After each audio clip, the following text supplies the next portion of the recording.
You know, it doesn't always.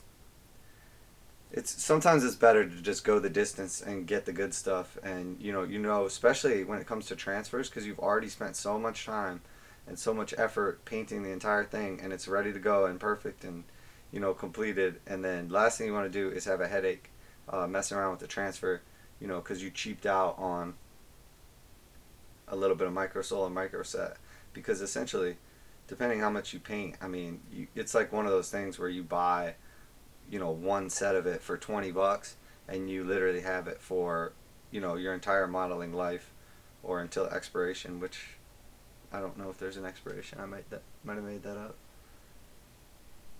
I doubt it. I guess if you leave the lid off or you spill it, it expires real quick. But I don't know if that counts. um, yeah, I'm just basically going around the engine right now and doing this guy. Sorry I'm not really showing anything. I sort of just like did this one more for the board and kind of just a little different. I've been trying to sort of just do like a different setup just to kind of give people an idea of what they could potentially build and how much creativity like there really is to this. But really in the building paints in the future, I'll probably show like a little step by step like better of what I'm doing. But I really am just kind of like filming while I work right now. So my main concern is actually like just working on this, and then the rest is kind of like gravy. Oh, and I do have a little bit more to do on this one. That's what's up.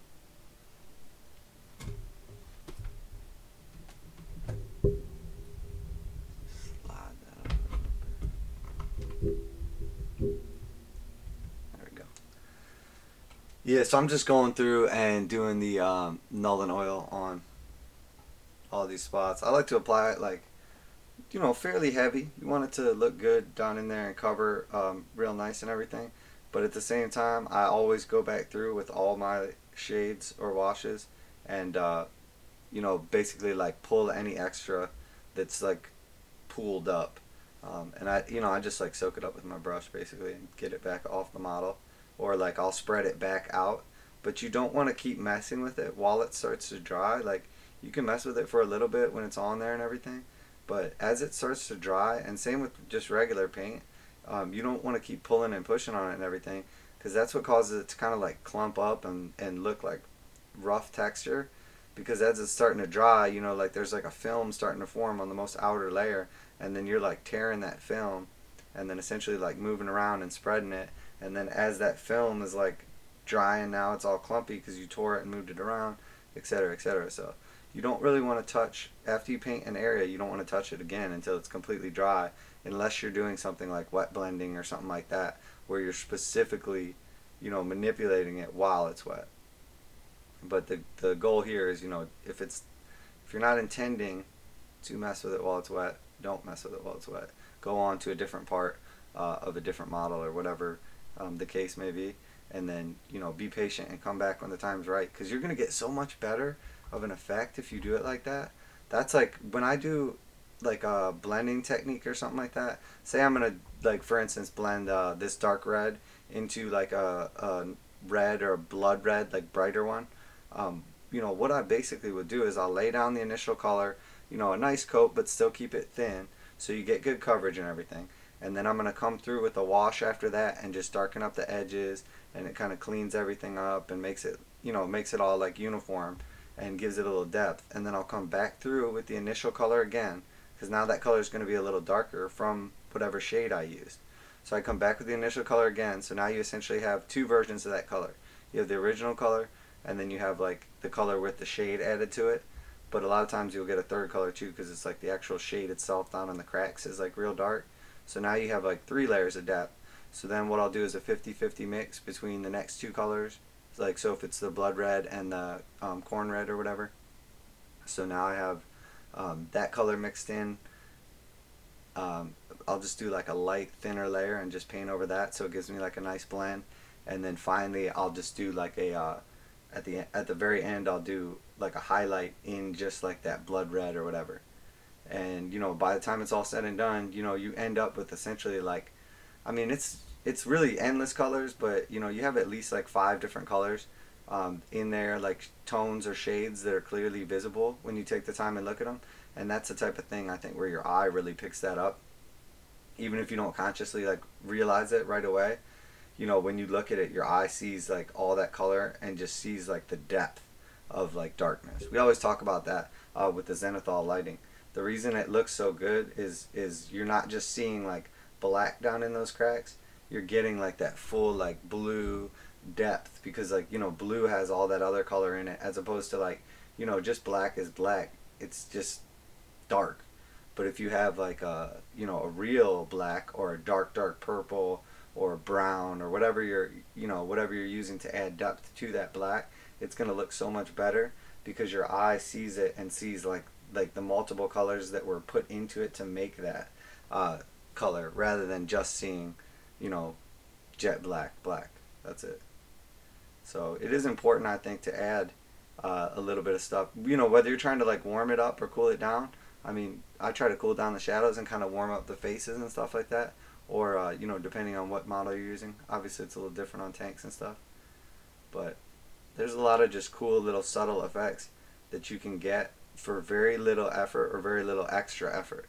And that's what it's really all about. Like, I don't mind putting the extra effort into something as long as the effect or whatever the extra effort is going into, as long as it's like, you know, proportionate or, you know, worth it, I guess you would say, to the final result. Like, I'm not going to spend a bunch of time doing a whole extra step if when I'm done, you know, I can't even really tell the difference between that step or if I didn't do that step. So, you know, it's all about efficiency. You test it on one model or whatever, see how it looks, you know, see if it was worth it. Would I do that again? That's how I always ask myself that question, and you'll hear me say it. And I try to tell you guys, you know, and put it out there for you guys too, because that's the real question when it's all said and done. You're like, oh, that looks good. Oh, that looks terrible. Like, whatever it is. But the real question is like, okay, no matter how it looks, like, it looks good, it looks great, it looks terrible. Would you do it again? Yes or no?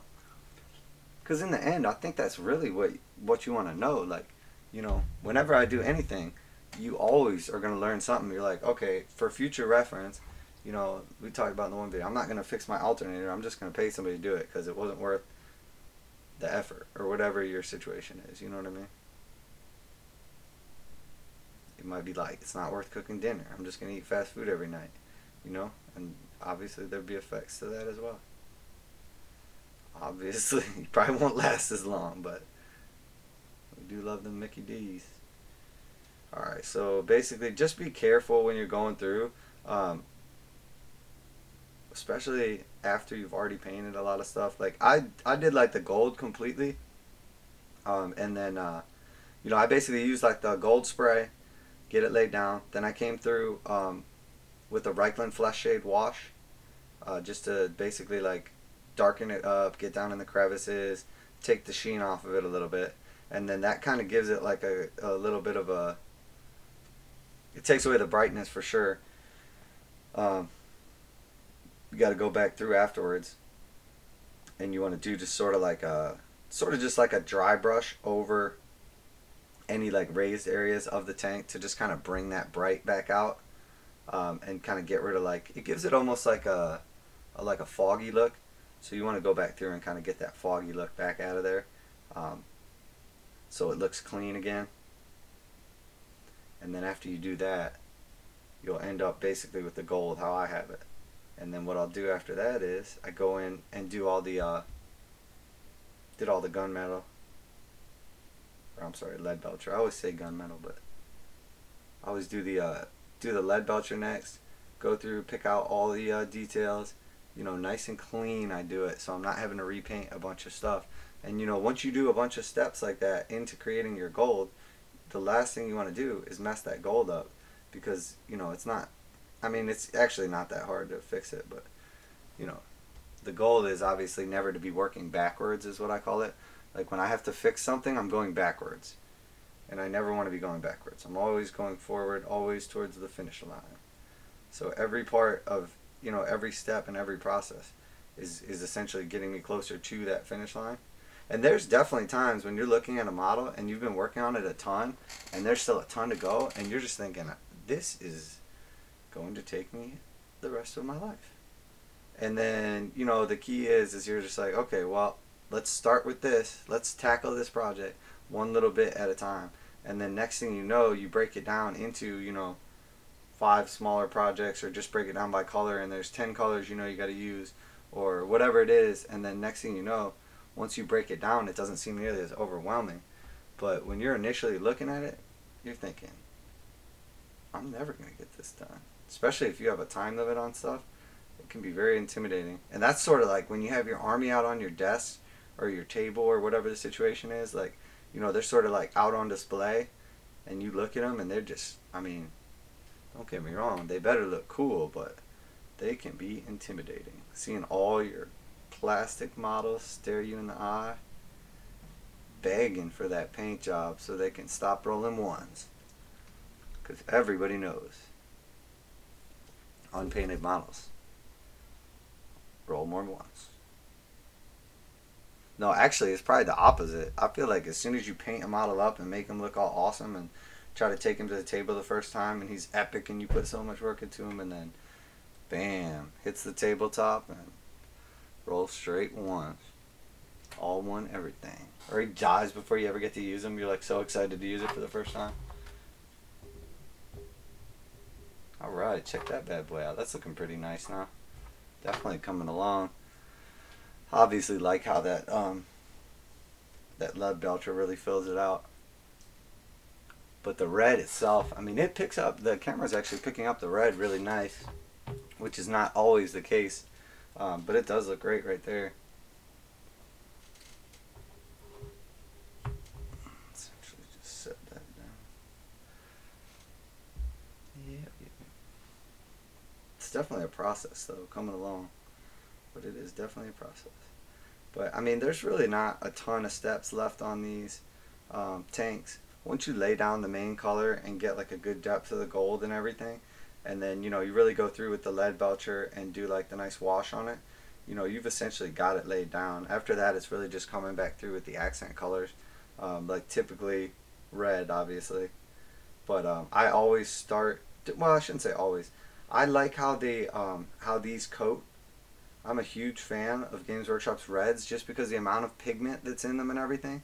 They coat extremely nicely, like the darker reds, the corn, I think it's the Khorne Red, and there's one other one. I want to say crimson or something. I can't remember what the other one is, but it just coats like beautifully. It gives you that like nice thick coating, but it's still like a super smooth finish.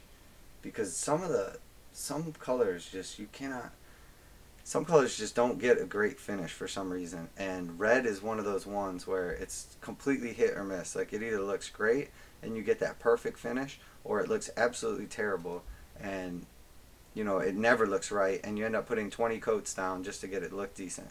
And you know that's sort of like where the airbrush comes in. You know you can get like those whites and those yellows and some of those more difficult colors. You can get like that nice, you know, clean, flat appearance like that you want to them. That's a little bit harder sometimes to achieve with a paintbrush, and you know that is important, especially if you're doing an army like we're probably going to be doing an Imperial Fist army actually. My brother had expressed interest in them. He was a Black Templar player for a long time, but you know basically decided that you know he plays Tau, Black Templar, and Necrons. So if you think about that, all 3 of his armies don't have a psyker, which is crazy.